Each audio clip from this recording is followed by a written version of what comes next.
Tá começando o Eu Vejo Gente Morta, o episódio de número 01, já que o nosso primeiro foi o Marco Zero, né? O ano zero, piloto do Eu Vejo Gente Morta. Tô aqui com o meu grande camarada Rômulo Matei. Olá, bom dia, boa tarde, boa noite, não sei que horário vocês estão escutando isso. Meu nome é Rômulo Matei e estamos de volta.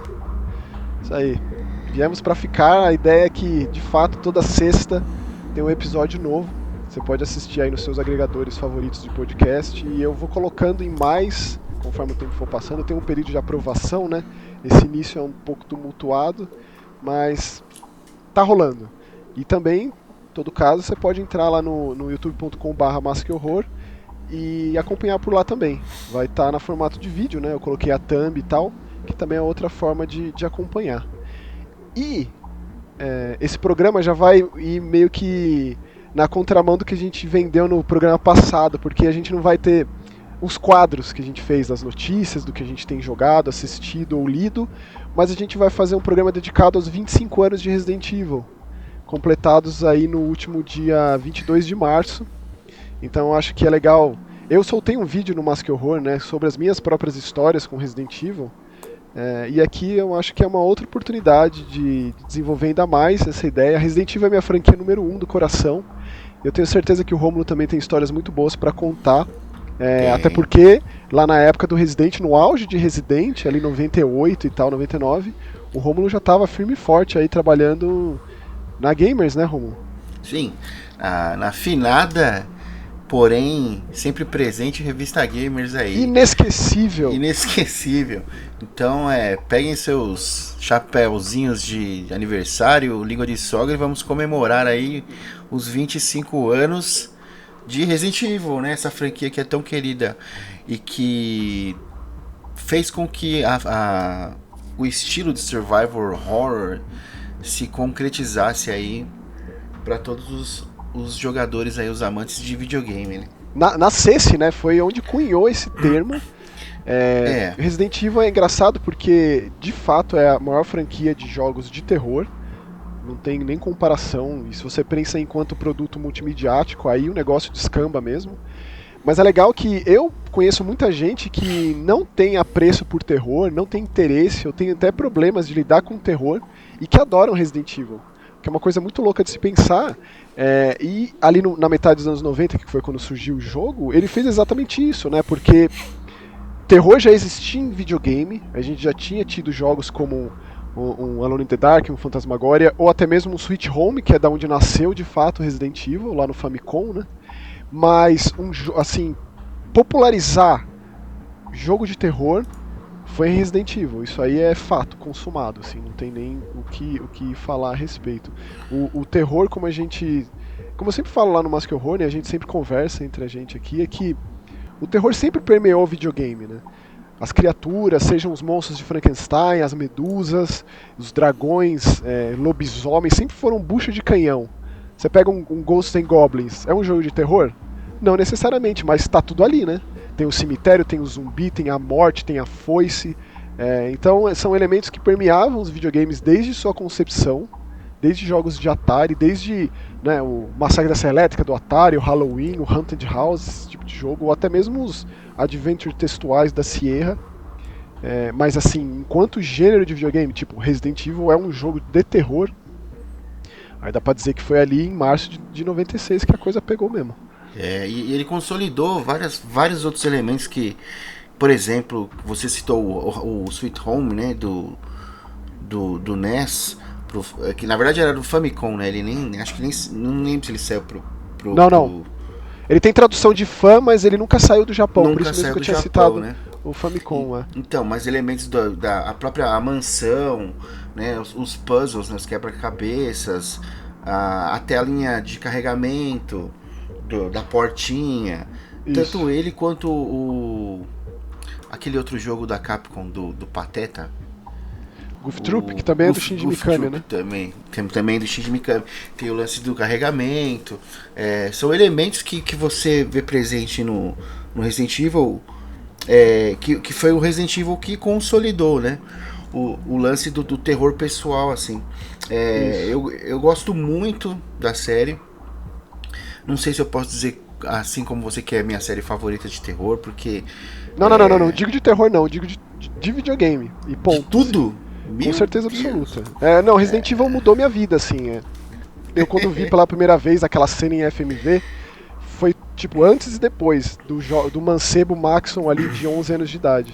A gente citou o Shinji Mikami, é bom pontuar também, né? Ele foi o diretor do primeiro jogo, mas o projeto nasceu como um remake do Sweet Home do Tokuro Fujiwara. O Fujiwara é um cara muito importante na história da Capcom, especialmente ali no primeiro momento, e aí ele colocou o Shinji Mikami para encabeçar esse projeto. Ele já tinha lidado com outros jogos, ele fez ali Cilada para Roger Rabbit no Nintendinho, aí o Aladdin, Goof Troop, e aí Resident Evil. É muito interessante pensar também a Capcom antes e depois de Resident Evil, né?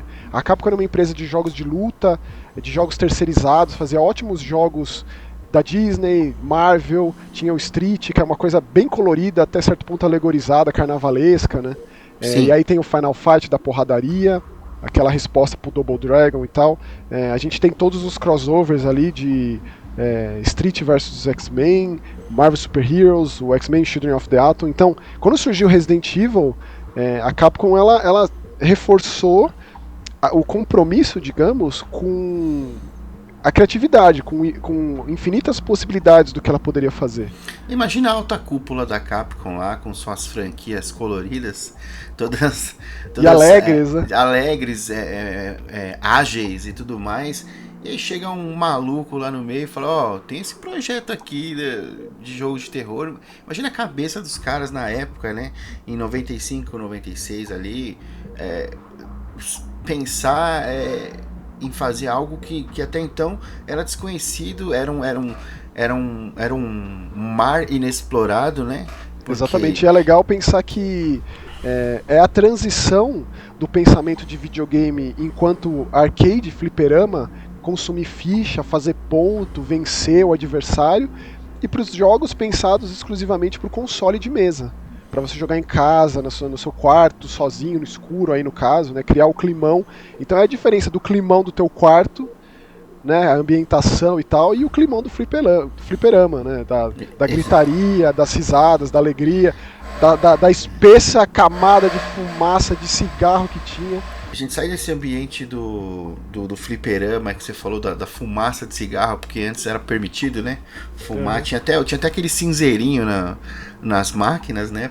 Não, eu tenho certeza que eu sou tão zoado de rinite alérgica, e isso tem um fator assim gigantesco, porque eu ficava lá, né? Eu era um pivete que frequentava fliperama. Sim.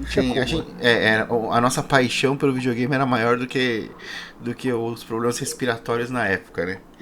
E a gente vai pro quarto. Vou começar com as histórias pessoais aí, né? Agora. Por favor. A gente, não sei, como eu disse, estou mais de 26 anos aí na indústria, e eu cresci na rua que dava... Acabava a minha rua, começava a rua do Fábio Santana. A gente era criança. O Fábio Santana, para quem não sabe, é mais conhecido como Fabão. E eu já vou falar, para quem não sabe, no final dessa historinha, o que ele é hoje, né? E ele trabalhava já na Gamers, né? Éramos todos moleques, assim. Ele tem um ano a mais que eu, quase um ano a mais que eu. E ele já estava trabalhando. E aí ele chegou um dia e foi lá em casa e me chamou. Ele falou, a gente tô com um jogo aí pra gente ver, pra gente jogar e tal. Tava ele, o Homero também, o Homero Letonai, que trabalhou na Gamers também. Eu falei, vamos lá, né? E quando eu cheguei, tava o quarto escuro, tudo fechado, e rodando o Resident Evil. Pra mim aquilo foi... Eu nunca tinha visto algo como aquilo, né? Isso foi em 96 mesmo, assim que saiu o jogo. E ele tava jogando pra fazer a estratégia, o detonado da Gamers número 9, que era o detonado com a Jill. E aquilo me pegou de um jeito, porque tem uma cena do primeiro Resident, que é logo que você sai da main hall, que você vai pro lado direito, você pega o mapa em cima da escada e tem um corredorzinho na porta da direita, que é o corredorzinho, o famoso corredorzinho em L, onde saem os cachorros, né, da janela. E aquilo me deu um susto que eu nunca tinha tomado na minha vida com videogame. E eu fiquei muito impressionado. E é engraçado porque hoje, 25 anos depois disso, o Fábio Santana, ele é gerente de relações públicas da Capcom. E ele saiu de um cara que era um jogador que trabalhava fazendo em revistas de videogame, fazendo matérias sobre os jogos, e hoje ele é o responsável pelo próximo Resident que está chegando aí aqui no Brasil, o Village. Então é um ciclo que se fechou. E eu fico muito feliz de fazer parte disso aí, fazer parte dessa história aí. De um dos caras que tá há muito tempo na indústria aí, Fabão, inclusive, queremos você aqui. Maravilhoso, essa história é incrível. Assim, eu digo com todas as letras, inclusive eu preciso do seu autógrafo na minha Gamers Book que eu tenho aqui.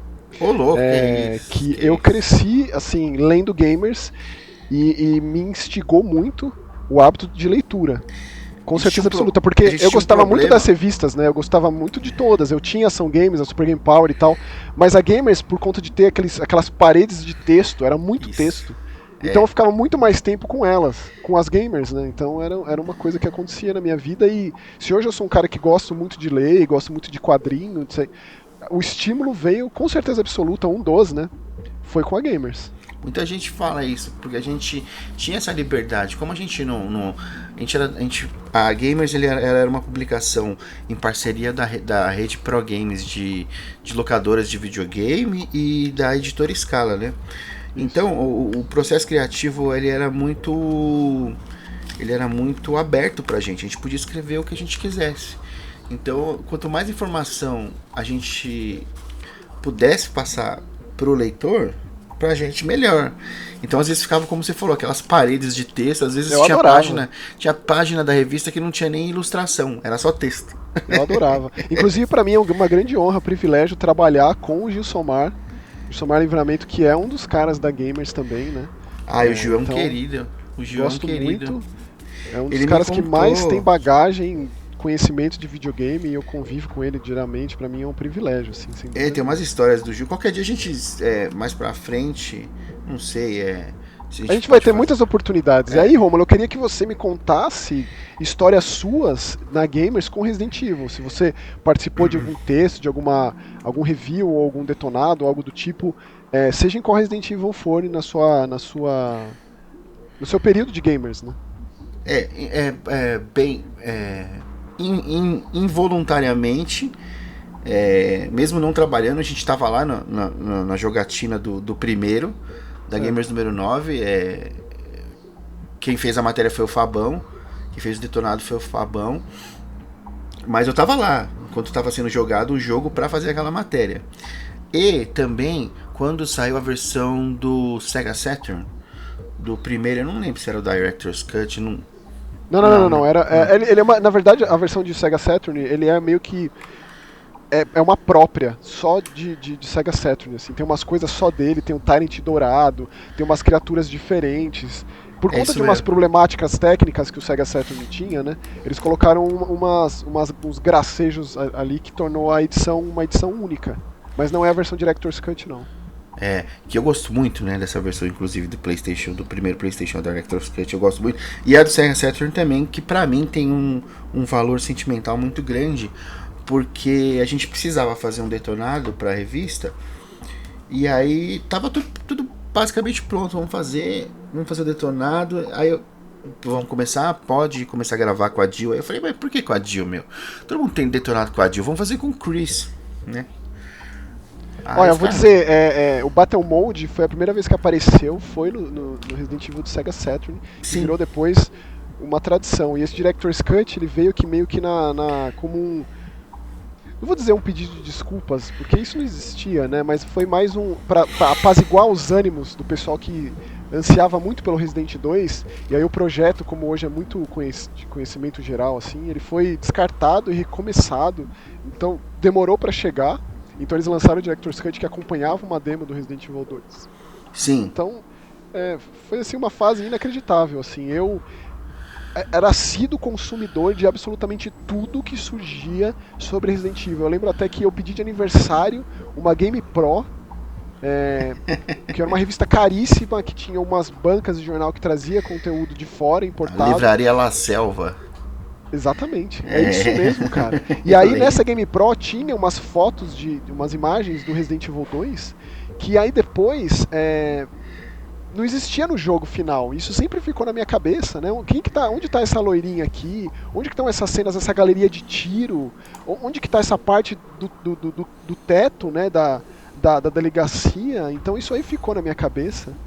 E aí depois, quando as informações foram mais acessíveis, as coisas vieram à tona, porque naquela época era só revista.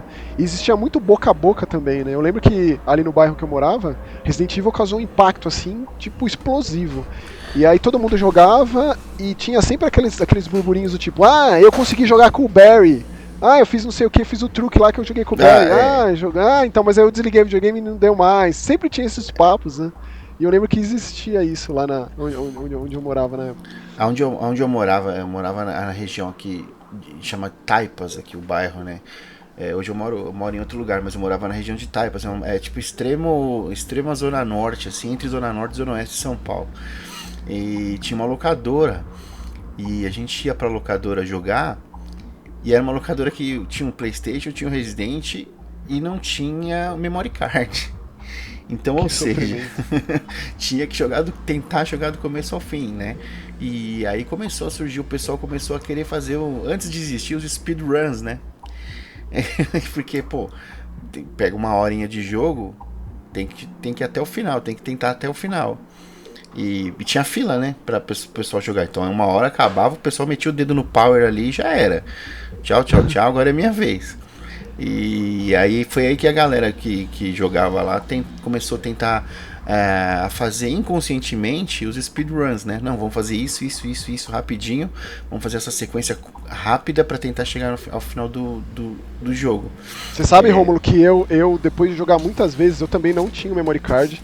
A minha história, assim, do primeiro contato do Resident Evil, eu contei lá no Mais Que Horror, eu não vou ficar na redundância aqui, mas eu não tinha o memory card quando eu tinha um PlayStation, e o lance era o Resident Evil, e até chegar ele eu jogava e morria, assim, pra mim não tem problema. O jogo dava a impressão de que, na verdade, ele é bem não linear, né? Você tem que fazer as coisas, mas não necessariamente uma ordem específica. Então dava pra você explorar cada vez que você recomeçava o jogo de uma forma um tanto diferente, pra você sair melhor, gastar menos munição, tomar menos mordida de zumbi, economizar suas ervas. Mas teve um momento que eu cheguei até a parte subterrânea ali, antes do laboratório, e eu morri na pedra, cara, esmagado pela pedra. Não. Eu nunca vou esquecer, eu chorei, cara. Eu chorei. Eu tô rindo, mas é com respeito. Mas eu nunca esqueço desse momento na minha vida. Um moleque ali de uns 11 anos de idade, passando por isso. Olha, pois é. Então, aí voltando pro do Sega Saturn, que eu acho que eu dei um pulo, né? Eu saí, eu tô voltando rapidinho. E aí eu falei, por que a gente não faz um do Chris? As caras, você tem certeza, né? Na época era o Fabão, o Fabão era o editor-chefe da Gamers nessa época. Falei, não, vamos fazer e tal. E foi uma Gamers que vendeu bastante, foi uma Gamers que o pessoal gostou. E até onde eu sei, foi o primeiro detonado com o Chris, assim, da América Latina, assim, né? E outra, né, Rômulo? O pessoal precisava das informações, porque muita gente jogava Biohazard, né, e não tinha nem acesso ao texto, e o Resident Evil é um jogo muito que impressiona muito, assim. Você pode até não entender o que está sendo falado ali, caso você não domine o inglês, porque mesmo o japonês, ele era dublado em inglês, né? Mas ele era tão impressionante visualmente, era uma coisa tão sem precedentes, que o lance era experimentar, era chegar até a cobra, até o tubarão, até a planta, até os hunters, né, se divertir o jogo pelo jogo, assim.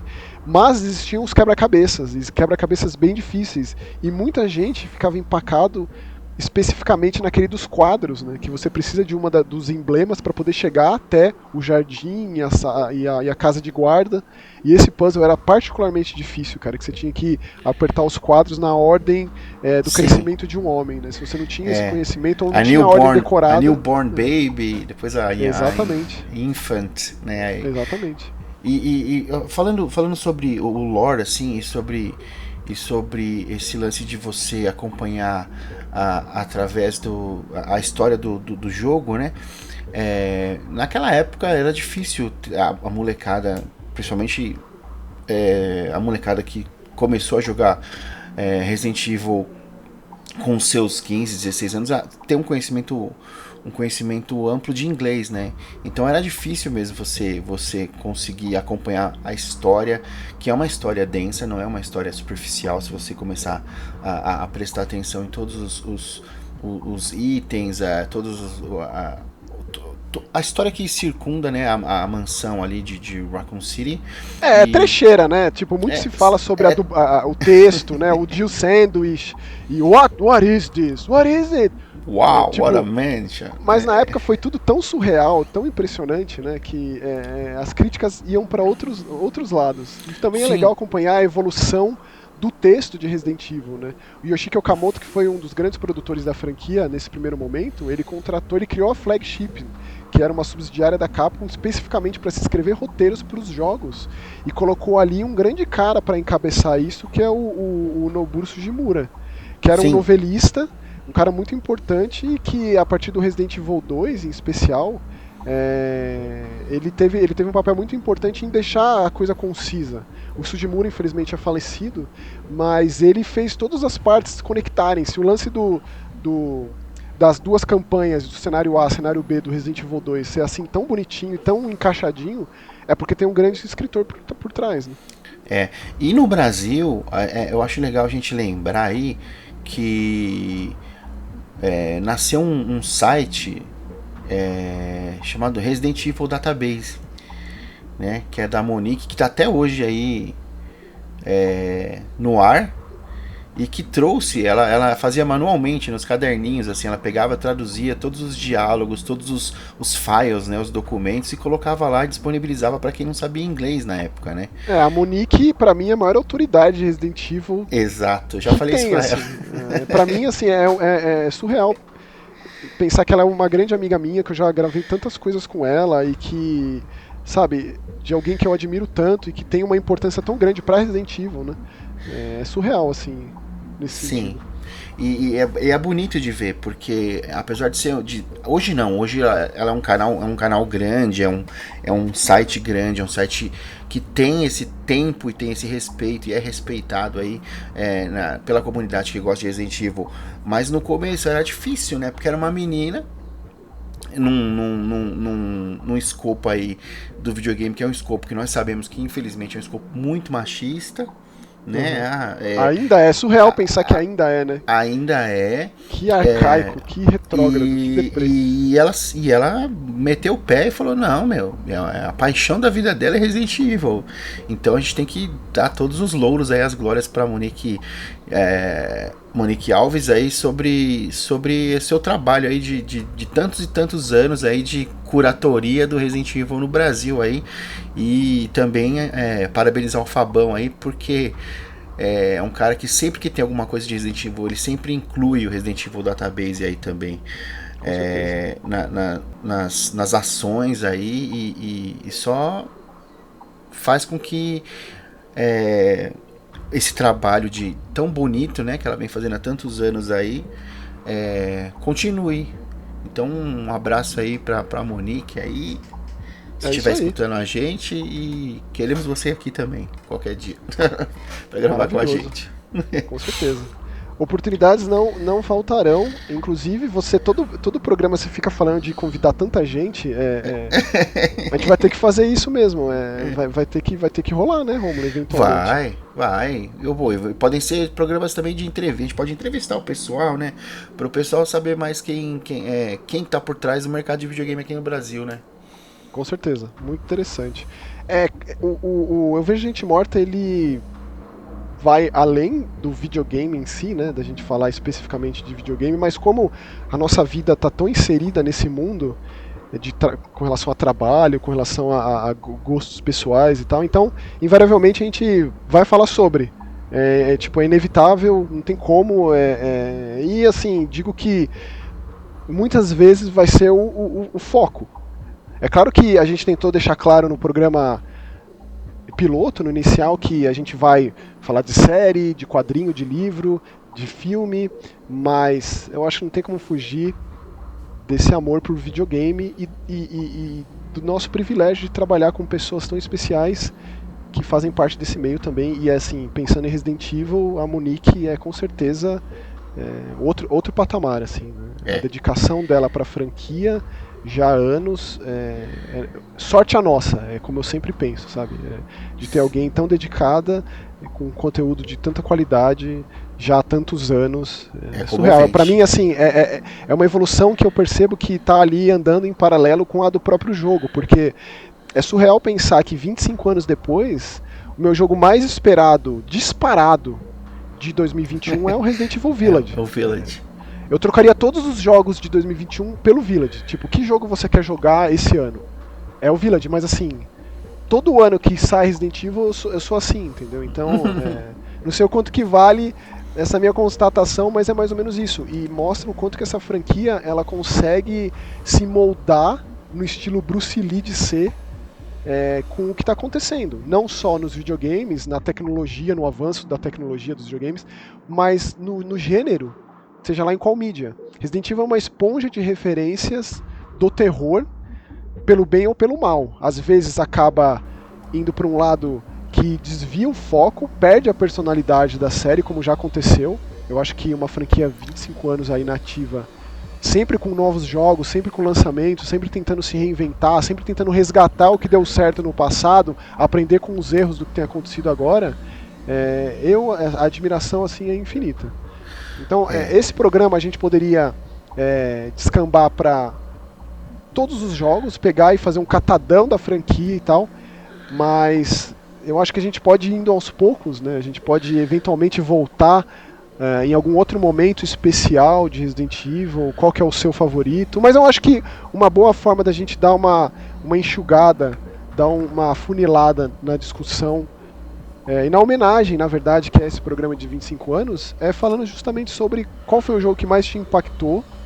Você lembra de como era a sua vida na época e do porquê que isso causou muito impacto? Porque, né, existe o lado crítico e frio e distante, analítico da coisa, mas também existe o lado passional, que às vezes é difícil de separar, né? Então eu deixo essa pergunta aí pra você, Rômulo. Com certeza. Pra mim, sem sombra de dúvidas, é o primeiro. O primeiro Resident Evil. Eu amo o 2, o 3, os remakes que foram feitos e tal. Mas o primeiro foi aquela sensação de o que tá acontecendo, né? O que diabos está acontecendo? Como que né, como assim uma corporação tá fazendo isso com seres vivos e de repente eu caí aqui no epicentro de onde está tudo acontecendo, os meus amigos estão todos morrendo e eu tenho que dar um jeito de sair daqui e botar a boca no trombone e falar pro mundo o que está acontecendo aqui. Pra mim, cenas como o próprio você falou da abertura em full motion video lá, deles correndo na floresta, aquela atuação péssima dos atores, mas que de tão ruim chega a ser boa.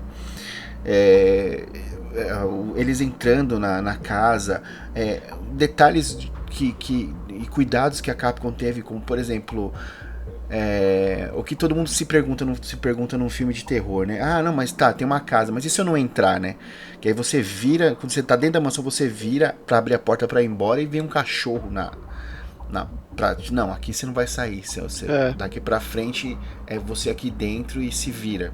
Eu nunca vou esquecer de quando aparece o Wesker naqueles slides do laboratório, né? Aquilo me impactou bastante. Assim, me impactou como um moleque de 11 anos e me impacta até hoje, porque é eficaz, é um roteiro, é um arco narrativo bastante clássico, né? Do vilão, da traição, dos heróis, da fuga, de uma evolução precoce ali dentro, né? Sim. Com relação ao que tem acontecido e encarar um problema que não existia antes, um problema que não tinha como, não existia nada semelhante antes, pela primeira vez que tem se deparado com uma situação daquela. Esse roteiro ele forma e ajudou a formar muito o nosso pensamento crítico e do que vai acontecer, o que pode acontecer ou não, né? Porque o que eu costumo dizer é que é difícil, quanto mais você vai consumindo terror, quanto mais você vai consumir, é difícil ter alguma coisa que te surpreenda, né? Porque você vai acumulando repertório, e, pô, é difícil ter algo que realmente te surpreenda de uma maneira de você falar, caramba. Mas você sabe, Rômulo, esse lance do repertório é real, né? Você vai envelhecendo, você vai tendo essa bagagem e tal, existe esse lado, mas o lado sensitivo da coisa, que é algo que eu prezo muito, isso é um clichê bem utilizado ou uma construção de cena bem feita, bem montada, bem escrita, ela funciona tão bem quanto essa surpresa, esse sem precedentes. Então são sensações que pra mim estão ali de mãos dadas, e que o terror, por ser muito sensorial, ele me traz muito isso. Sim, então eu espero que isso nunca deixe de estar comigo, essa sensação de deslumbre que os videogames constantemente me trazem. Eu espero que isso nunca aconteça, nunca me torne uma pessoa apática. Tomara que coisas... não, é o que a gente quer, mas aí eu acho que vai por outro lado, né? Quando você falou do clichê bem utilizado, ele te leva para uma sensação de acolhimento, de você sabe que aquilo vai acontecer, você sabe como vai acontecer, mas você não sabe exatamente o momento em que vai acontecer. E quando é aplicado no momento correto, você se sente acolhido, porque você fala, caralho, eu sabia que isso ia acontecer, e aconteceu mesmo, e foi incrível, sabe? É o lance da repetição. Você sabe o roteiro, aonde ele vai te levar, né? E aí esse clímax é muito delicado, onde o diretor vai colocar isso, e sim, acontece, mas eu sempre gosto muito de ser surpreendido, né? Eu sou um cara que eu sei. Eu gosto do que o filme, ou o jogo, ou o quadrinho, o gibi, né, me faça de idiota, sabe? Eu amo isso. Sei. Me senti então, assim, aproveitando isso aí que você falou da direção em si, e isso tem em qualquer tipo de arte, né? O Resident Evil, e aí eu já aproveito para dizer que o meu favorito, e vai ser sempre o favorito, é o Resident Evil Remake de 2002, que é surreal pensar que aquele jogo é de 2002. Nossa. É um jogo que eu revisito constantemente, né? Eu sempre jogo, uma vez por ano eu termino esse jogo. Eu diria que desde 2002, assim. Caramba. Então, assim, a direção, nesse primeiro momento de Resident Evil, ela é uma coisa muito atrelada momento a momento, porque ela tá intimamente correlacionada com o posicionamento das câmeras nessa precariedade técnica que a criatividade conseguiu colocar ali, o cenário pré-renderizado com as câmeras fixas e o gameplay em tanto, que são características marcantes de Resident Evil na época, que fez se criar o estilo Resident Evil de jogo, do mesmo jeito que tem o estilo Doom, o estilo GTA, que muita gente se fazia disso para simplificar a forma que você fala sobre o jogo, para ficar de fácil reconhecimento. É tipo botar o rótulo numa banda. Essa banda é thrash metal, essa banda é death metal. Esse jogo é tipo Resident. E ali na metade dos anos 90 existia isso, né? E aí essas câmeras fixas, elas dizem mais respeito a assustar o jogador do que necessariamente o personagem ali. Isso gera uma situação de conflito mental, assim como as maçanetas que se mexem para o lado oposto gera essa mensagem subliminar no seu cérebro e um desconforto inconsciente. Então quando tem essa câmera assim e o personagem está de cara para um zumbi, mas você não sabe disso porque está bem ali numa esquina, o susto vem daí. E é claro que esse susto ele é de primeiro momento, porque depois na revisitação você sabe onde estão, né, os personagens, os itens e tal. Ou não, mas quando teve quando eles fizeram o Director's Cut lá, eles mudaram, né, os inimigos, né, justamente. Que foi uma das grandes graças na versão Arrange, com certeza. Então assim, o Resident Evil nesse primeiro momento ele sabia como brincar, como mexer com o sentimento do jogador nesse sentido, para causar esse susto. E aí essa direção foi mudando conforme a tecnologia foi avançando, a perspectiva de câmera também. Resident Evil foi absorvendo outros gêneros e criando seus próprios também, né? A movimentação, né? O pessoal que jogou na época o primeiro Resident Evil, ele foi obrigado, porque ele não tinha parâmetro, ele foi obrigado a aprender a jogar com aquele tipo de jogabilidade, né, de você colocar pra cima e ele anda e você virar pra direita. Pra cima vai sempre pra frente. Pra frente, e pra baixo vai sempre pra trás, né? É uma perspectiva válida com a câmera fixa, porque mudando ali o personagem pode estar... O pra frente pode ser pra direita, pra baixo pode ser pra esquerda, mudando a perspectiva de câmera. Sim, mas eu tive a oportunidade de ver e conversar com jogadores mais jovens e que pra eles... que, por exemplo, acho que acompanharam a partir do Resident Evil do 5 ou do 6, pra eles não é válido esse tipo de jogabilidade. Eles falam, não, é muito ruim. Mas não é porque é ruim, é porque pra época, era o que você estava falando, era o recurso que tinha. Isso. Né? Então, e se diz muito da adaptação, quanto que o jogador está disposto a se dedicar ali para conseguir dominar um gameplay que ele não está adaptado. Um gameplay totalmente novo, assim, um gameplay totalmente novo. Você, pra gente que a gente conheceu daquele jeito, era normal, era o jeito de jogar, era assim. Tanto que quando mudou um pouco a jogabilidade, eu até um pouco estranhei. Sim. O próprio Shinji Mikami diz que o Alone in the Dark foi uma luz pra eles, né? Tem um documentário, inclusive, do canal Artpel, que é excelente, excepcional, que ele conta ali coisas que pela primeira vez a gente tem conhecimento a respeito de Resident Evil. É um documentário sobre a carreira do Shinji Mikami, mas ele fala sobre isso. Resident Evil de fato nasceu como um jogo em primeira pessoa, por conta do sucesso do Doom, e como a Capcom não tinha conhecimento, não tinha essa bagagem para lidar com 3D, eles escolheram outras opções, que aí entrou o Alone in the Dark como uma saída. Então ele aprimorou um gameplay um tanto quanto precário do primeiro Alone in the Dark, além da Infogrames, que é um jogo muito revolucionário, extremamente importante pro gênero e tal. E aí ele se apropriou disso e mudou, e melhorou, na real, né? Então, essencialmente... engraçado, né? E depois de tantos anos, aí tivemos a nossa primeira versão, né, em primeira pessoa, aí, com o sucesso que foi o Resident Evil 7, né? Na verdade, lá atrás existiu o Resident Evil Survivor, né? Pra mostrar que a Capcom já estava disposta... Sim, eu tô falando da franquia lisa, assim, né? Tipo, do 1 até agora o Village, né? Assim, pra mostrar como voltou às raízes mesmo. Voltou ali nas reuniões de pauta do primeiro Resident Evil pra franquia se reencontrar.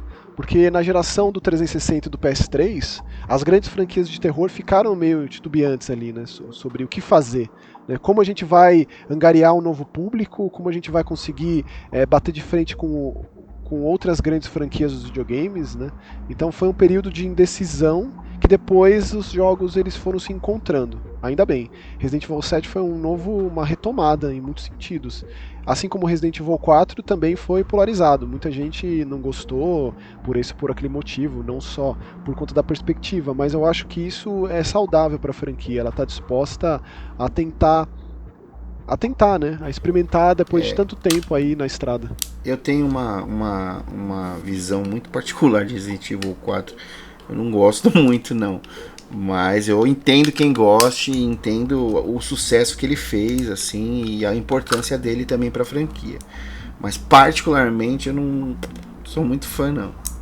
Aí é uma outra história. A gente conversa sobre isso um outro dia, porque eu acho que por hoje é isso, Rômulo. A gente deu aí um apanhado, a gente abriu nosso coração sobre Resident Evil, não só do nosso ponto de vista, mas do ponto de vista dos videogames, dos seus criadores e do que acontecia na época que os jogos eles surgiam, né, e do impacto que teve. Então, assim, tô feliz com esse papo, tô feliz com esse episódio 01 aqui. E a gente tinha uma notícia para dar também, não tinha? É verdade. Então, assim, algo que eu gostaria de falar, apesar de ser um programa dedicado a Resident Evil, é que recentemente o Keiichiro Toyama, que é o diretor e um dos criadores de Silent Hill, depois da saída dele da Konami, ele foi para a Sony, ele criou a franquia Siren, franquia Gravity Rush. Recentemente ele saiu da Sony, ele era o CEO ali do Japan Studio lá dentro. Ele fundou seu próprio estúdio, chamado Bokeh Game Studio. E ele deu uma entrevista para um canal chamado All Hub, que eu vou colocar o link aqui na descrição caso você esteja assistindo no YouTube, que ele fala umas coisas muito importantes lá. A entrevista é em inglês, tem tradução para o inglês, né? E além dele dizer que o time dele tem trabalhado num jogo novo, com previsão aí para os próximos anos de lançamento e que tem uma prospecção de atingir um grande público, apesar de ser um jogo de terror, esses caras, não só o Keiichiro Toyama, mas a galera que ele trouxe, trabalha com ele desde tempos de Silent Hill e depois de Siren, eles têm esse conhecimento de terror. Mas a informação que ele deixou lá é que ele ainda não pode revelar uma franquia que ele tem trabalhado de uma grande empresa japonesa de videogames. Então ele deixou essa informação assim, e aí se especula de todas as formas possíveis e imagináveis, mas a informação que a gente queria colocar aqui no Virgente Morta é justamente sobre isso, saído da boca do próprio Keiichiro Toyama. E não só da boca do Keiichiro Toyama, como também da boca do compositor de Silent Hill, do Akira Yamaoka também, que também disse aí que tá participando de um projeto aí, trabalhando em um projeto faz um tempo, quando foi perguntado sobre qual era esse projeto, ele falou, é algo que o pessoal vem pedindo há muito tempo, né? Então... exatamente, assim, existe essa informação, esse artigo foi tirado do ar, a Konami disse que não foi responsável, que não tem relação nenhuma com isso, mas tá aí na internet. Essa informação existe aí na internet de alguma forma. Então, assim, juntar um mais um aí no caso, mas são informações pontuais que é bom a gente colocar aqui de alguma forma. Mas caso você queira assistir a entrevista completa do Keiichiro Toyama, que eu recomendo, porque ele é um dos grandes caras dos videogames. Eu aproveito aqui para dizer que Resident Evil é minha franquia do coração, mas pra mim, o jogo de terror número 1, pra mim, o meu jogo de terror favorito da vida é Siren. O primeiro Siren de PlayStation 2. É maravilhoso. Pra mim aquilo é o pináculo do terror em muitos aspectos possíveis e imagináveis. Assim, é Siren. Já que você falou o seu favorito, eu vou falar o meu também. Se chama Fatal Frame 2 Crimson Butterfly. Que também é uma outra franquia largada, abandonada. Né? O que a Nintendo foi comprar essa franquia, Ron? Pra quê? Porque esse dinheiro. Sabe o que a galera tem feito? A galera do Fatal Frame tem feito aquela série Atelier Iris. Atelier. É isso que eles têm feito nos últimos anos. Deprê. Meu Deus. Deprê. Inclusive, Fatal Frame faz aniversário agora em 2021. Eu não sei se vai ter algum tipo de comemoração, mas o fato é que dia 13 de dezembro o Fatal Frame vai completar 20 anos. Quem sabe pelo menos um relançamento, né? O Crimson Butterfly, pra mim, a história é algo... tudo. A história, a ambientação, trilha sonora da Tsukiko Amano com Chou, né? Que nossa, é absurdo. Meu favorito é o 3 de Fatal Frame. Eu gosto muito dessa franquia. Aquela cena do 2 que elas estão andando. E aí, logo no começo, que elas testam... A mão no ombro, né? A mão no ombro. Puta que pariu, velho. Eu gosto muito do último, o Maiden of Blackwater de Wii U, que eu sei que muita gente não jogou, muita gente não teve um Wii U, né? E eu espero que eles relancem esse jogo no Switch, porque os jogos mais legais de Switch são relançamentos de Wii U. Isso também é outro fato consumado. Tá aí o Mario e o Super Mario aí pra... Mas é isso, Romulo. Então eu acho que esse episódio ficou bem completo, bem legal, bem interessante. Eu acho que dá pra desenvolver bem uma discussão sobre Resident Evil e sobre franquias mortas de terror, né? De resgate, nesse sentido. É que a gente pode, inclusive, falar sobre Siren, falar sobre Fatal Frame. Pra mim falar sobre Siren seria uma oportunidade única, pra ser muito honesto, porque é um título muito obscuro. Sim. E quem sabe a gente pode levar essa palavra aí pra mais pessoas, né? Então eu acho que... Isso falando dos japoneses, né? Que a gente tem puta, aquela da Capcom também, o Haunting Ground, né? Mas aí, o Haunting Ground, o Demento, né? Ele foi um jogo incrível ali no PlayStation 2, de ex-funcionários da Human, que quando a Human se desfez, parte dos caras foram pra Capcom e fizeram o Clock Tower 3, fizeram o Haunting Ground. Pra mim é um dos melhores jogos dentro da fórmula de Clock Tower, que é uma das fórmulas mais importantes do terror. A gente vê isso desde o sucesso do Amnesia em 2010, mas aí é outro papo, Romulo. Já deu por hoje, chega. Exatamente. Então é isso. Escrevam nos comentários aí sugestões e o que vocês acham e qual é o seu Resident Evil favorito. É isso que a gente quer saber. E a gente se vê na próxima sexta, a gente se ouve, a gente se fala, a gente se inscreve na próxima sexta com mais um episódio do Eu Vejo Gente Morta. É isso aí, valeu, tchau. Falou!